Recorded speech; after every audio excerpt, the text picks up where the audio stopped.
Lights out.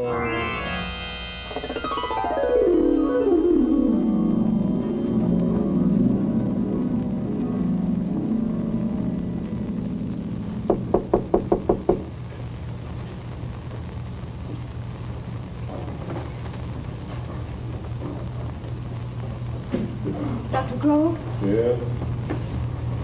I'm Dorothy March. Al March's sister. The nurse at the desk asked me to come right up. Oh, yes, yes. Please come in, Miss March. Will you sit down? Your brother's very anxious to see you. Well, this morning the police said Al wasn't permitted to have any visitors. Miss March, the medical staff is an authority in the city hospital, not the police.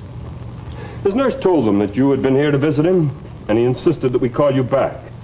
We have, because we can't risk his getting excited. Because of the operation? Yes. Scheduled to take place in a couple of hours. It's not too dangerous, is it? Just an ordinary head injury, as far as the x-rays show. Ryerson, one of our best surgeons, is going to operate. Well, must be frightened. On the contrary, he's quite calm. He is. You seem surprised. Well, Al's always been so afraid of operations. Of anything where the risk of death were involved. Aren't most people? Oh, no, not like Al. He thinks about it all the time. Miss March, when you get to see your brother, you mustn't allow the conversation to take any direction which might upset him. Specifically, I mean what he did last night. How can I avoid talking about it? You'll have to try. I thought I knew him so well. And now he does this. If I could only understand why. There's a history of another head injury in Germany. When we learned your brother was a veteran, we sent for his medical records in Washington. Oh, yes, I know. That was an explosion in the barracks. Mm-hmm. Did you find out anything else? No, we haven't allowed anyone to question him yet, but we'll do our best to find an explanation. The Army changed him. Perhaps. I think we better go now, You can leave your coat here. And the newspaper. You see, we'd rather he didn't get a chance to read any of the stories.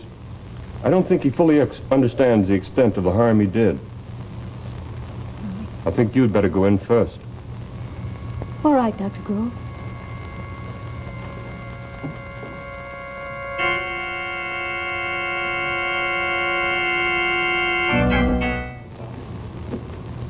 Al, you look fine. Dorothy, Steve took me to the eye show Saturday night. It's wonderful. You'll have to see it. the doctors tell you not to talk about it? Oh, it's not a dangerous operation. I don't mean the operation. Are they all dead? Al, please, I want to talk about it. Are they dead? Are they? Yes. Well, you look as if you were relieved.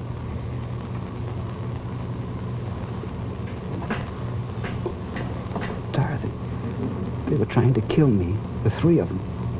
They've been after me for 6 years. I killed them in self-defense. Who were they? I don't know.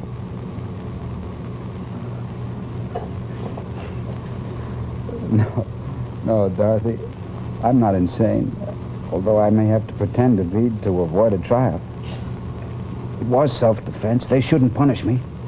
Not for that, anyway. But, Al, if it was self-defense, you can tell the police. You don't have to... Do you know what they'd think if I told them my story? They'd think I was insane. Oh, let's not talk about it. Now let's wait till later. That's why I got you here.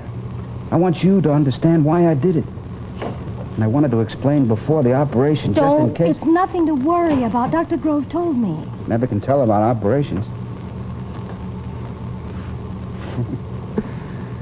I've been running away from those three, from death, for 6 years. I suddenly squeeze up enough courage to turn them, face them. Some cop hits me too hard, and here I am facing death all over again. Al, don't. Dorothy, sit down and listen to me, please.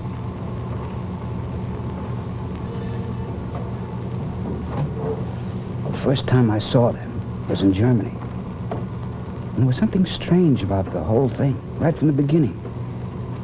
It was one of those things You know, where you're watching something or doing something, and all of a sudden it seems like everything, down to the smallest detail, had happened before. Did that ever happen to you? Yes, once in a while. Well, that's the way it was when I saw him. It was in 1945, right after the German surrender, when I was with the occupation troops. I couldn't sleep one night. It was stuffy in the barracks. So I put on my coat, sneaked out for a cigarette and some fresh air. I was walking around a little, close to the barracks, so the guys on guard duty wouldn't spot me.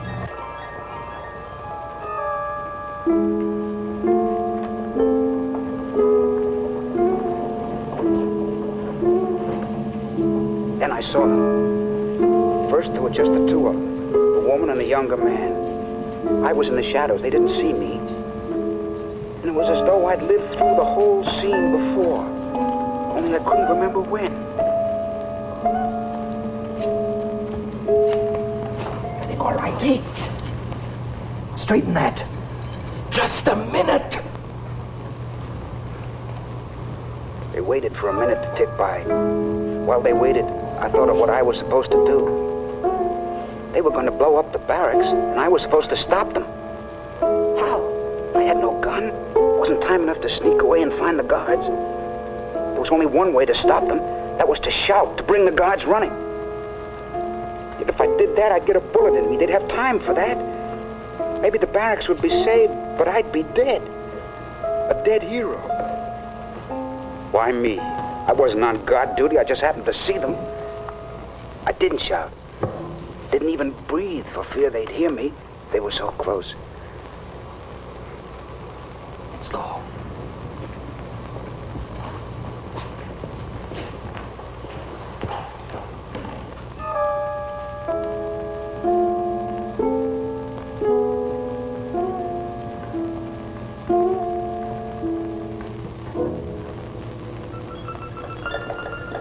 Now I could shout. No, I'd have to tell how I knew, and the officers would ask me, why didn't you shout the minute you saw them? Besides, it'd be too late. When they heard the guards, they'd press the detonator. There was one other chance.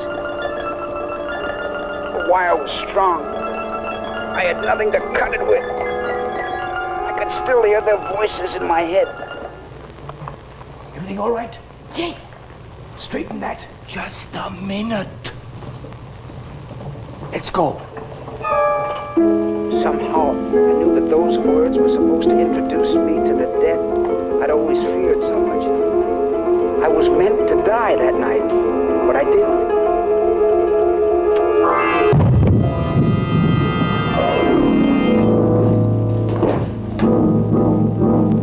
There's 260 men in those barracks.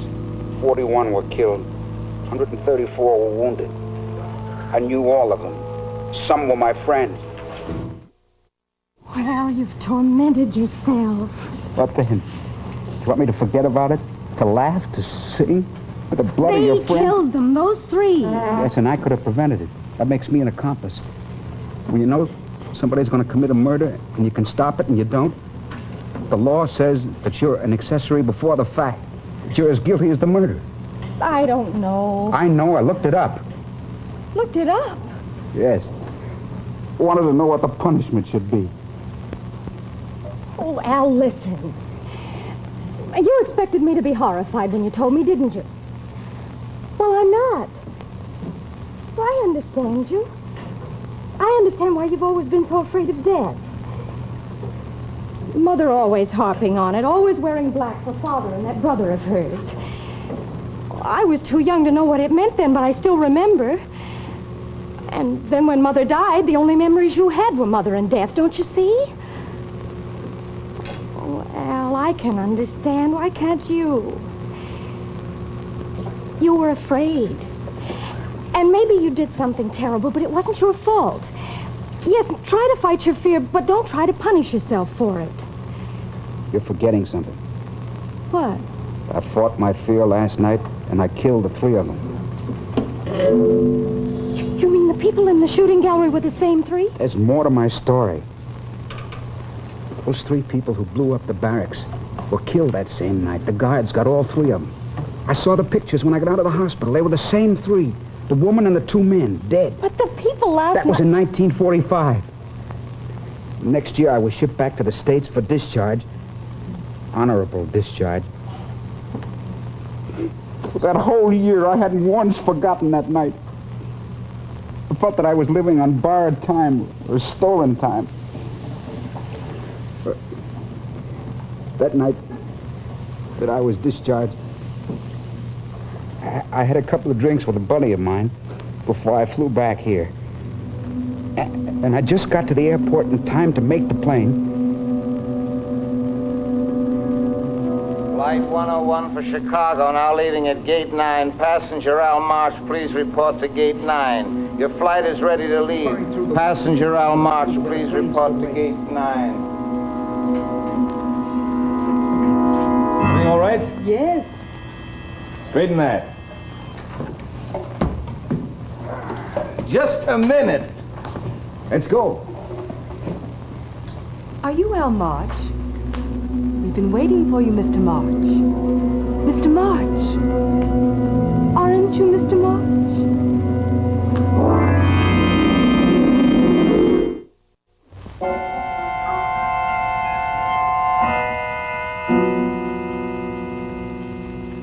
We've been waiting for you, she said.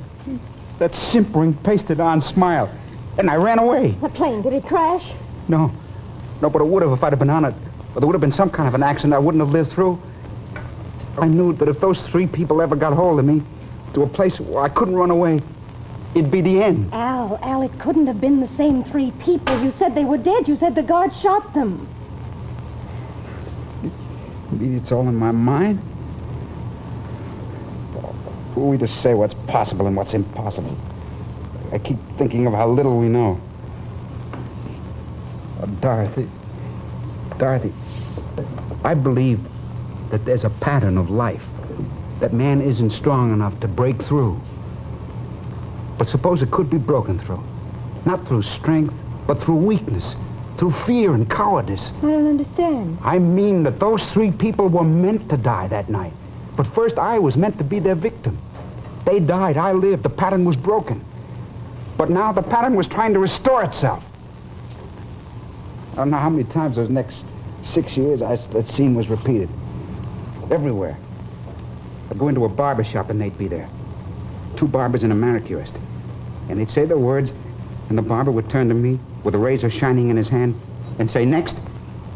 And I'd run away. But then I'd meet them again on a bus or in a theater or passing the house when I left in the morning. And I'd always run away. Well, that's why you traveled so much, why you never stayed with any one job. Yes. And that's what I lived through for 6 years. Can you understand the terror?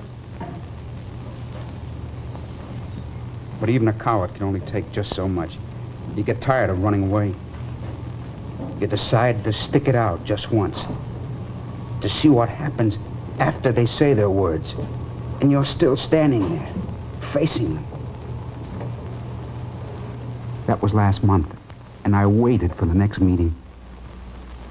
But now it seemed as if they were avoiding me, as if they knew it was going to be different. Last night I found them. I'd wandered over to a carnival on the south side.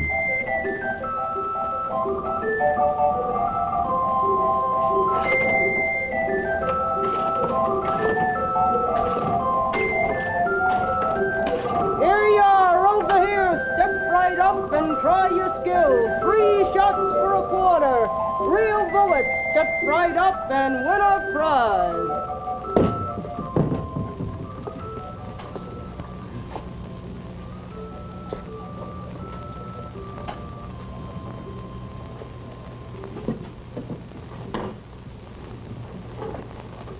You know Harry, don't you? Sure, hi. Hi. I'll be back to take over in a little while. We're gonna get some coffee.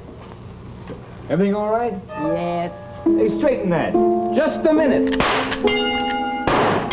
Let's go. Wait a minute, I got another shot coming. Come on, let's get it over with.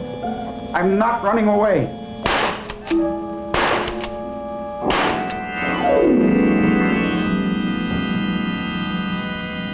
I just stood there a minute, thinking of how at last I was rid of them. For the first time in 6 years, I felt good all the way through. And the blackness came, like the night of the explosion. Al, that policeman had to hit you. Your hands were still near the gun. He couldn't take any chances. Al, don't worry about anything. I'm going to get a lawyer. We'll claim you were temporarily insane. It'll be all right. Oh, Dorothy, I knew you'd understand. I have to pretend. They won't believe me. I feel so much better now that I've told you. That's good. Now about the operation. Now, don't worry about it. That's just it. I'm not so worried. Ever since last night, I'm not so worried about those things. What do you mean? But when I picked up that rifle, it was as though everything in the world were trying to hold me back. It was the hardest thing I ever did in my life. But I did it because I was tired of running away. Suppose once I broke through that pattern through weakness, and this time I broke through with strength. Al, stop it. Stop talking about patterns and dying. I'm sorry. Oh, I'm sorry. I was all upset. Sure. I think you'd better leave now, Miss March.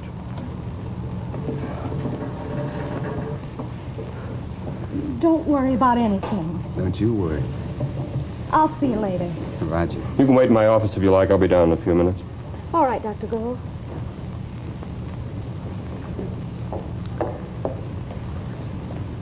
You have a very pretty sister. Too late, Doc. She's engaged. And I was just going to send my wife to Reno.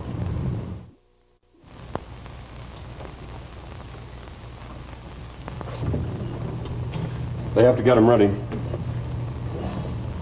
I know it may not seem ethical, but while waiting in the corridor, I overheard your brother's story. I was going to tell you anyway. Good. You know, he made one particularly revealing remark. When he said that he killed in self-defense, he added, "I shouldn't be punished. Not for that, anyway." Apparently, your brother had an earlier sense of guilt, and allowing the barracks to be blown up accentuated it. That's what he's punishing himself for. Now, you and I know that those 3 people he saw in Germany, the airport, dozens of other places, couldn't have been the same ones because the original 3 had died. This, I think, Miss March, is what had been happening to your brother. Every time he saw a group of people which was like the first, that is, 2 men and a woman in conversation, his mind superimposed the details of the explosion, which his sense of guilt had burned into his mind. Is that how you explain it? For the moment, yes. Well, what would have happened if he'd gotten on that airplane? Or if he'd been unable to run away from any one of those other incidents? Without being prepared to fight them as he was that night at the shooting gallery? Yes. I don't know.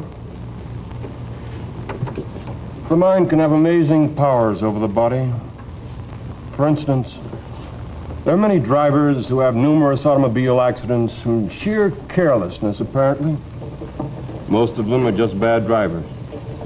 But some, and we know this for a fact, are subconsciously trying to punish themselves or to escape from unhappiness. You mean he was pushing himself toward death? If his feelings of guilt were strong enough, who knows? You've made it sound very logical. But I wonder if there aren't things we're still to learn about what's possible and what's impossible. Al said, how little we know. I'm not afraid. I've broken the pattern through strength this time. It's broken for good. It's the only way to fight fear, by striking back against it. This is a sort of a trial for me, to see if I've really banished my fear of death. Death. Just another word. D-E-A-T-H. 1 syllable, nothing to it. You say a word over and over, it loses its meaning. It becomes just a sound. Death. Stupid, lisping sound.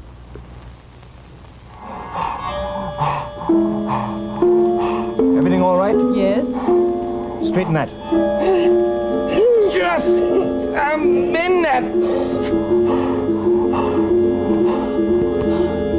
Let's go.